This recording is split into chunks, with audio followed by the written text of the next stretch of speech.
Explain ಮಾಡಿದೆ. ಏನ್ ಮಾಡ್ಲಿಕ್ಕೆ ಸಾಧ್ಯ? ಆಲಂಪ್ರಭು 9 ರಿಂದ 10 ದಿನ ಇವತ್ತುವರೆಗೂ ಏನು ಪ್ರಾಬ್ಲಮ್ ಆಗೋದಿಲ್ಲ.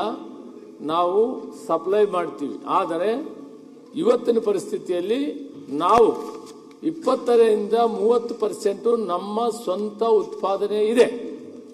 70% ಹೊರ ದೇಶಗಳಿಂದ ಬರ್ತಾ ಇದೆ.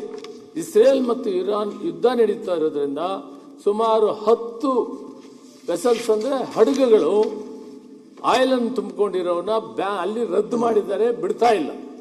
ಆ ಕಾರಣದಿಂದ ಈ ಆಯಿಲ್ ಅಲ್ಲಿ ಬರದೇ ಇದ್ರೂ ಕೂಡ ನಾವು ಕನಿಷ್ಠ ಒಂದು ಕುಟುಂಬಕ್ಕೆ 1 ಸಿಲಿಂಡರ್ನ 25ರಿಂದ 30 ದಿನ ಒಳಗಡೆ ಕೊಡ್ತೀವಿ. ಕಾನೂನಲ್ಲಿ ಏನಿದೆ ಅಂದ್ರೆ ಒಂದು ಸಿಲಿಂಡರು 14 kg ಇರ್ತದೆ. ಅದು 4ರಿಂದ 5 ಜನ ಇರುವಂತ ಕುಟುಂಬಕ್ಕೆ 1 ತಿಂಗಳು 15 ದಿನ ಉಪಯೋಗಿಸಬಹುದಂತೆ. ಅದಾದ್ರೂ ಕೂಡ 1 ಸಿಲಿಂಡರ್ ಅನ್ನ ಪ್ರತಿ ಕುಟುಂಬಕ್ಕೂ ಕೊಡ್ತೇವೆ ಅನ್ನೋದನ್ನ ಒಂದು ತೀರ್ಮಾನ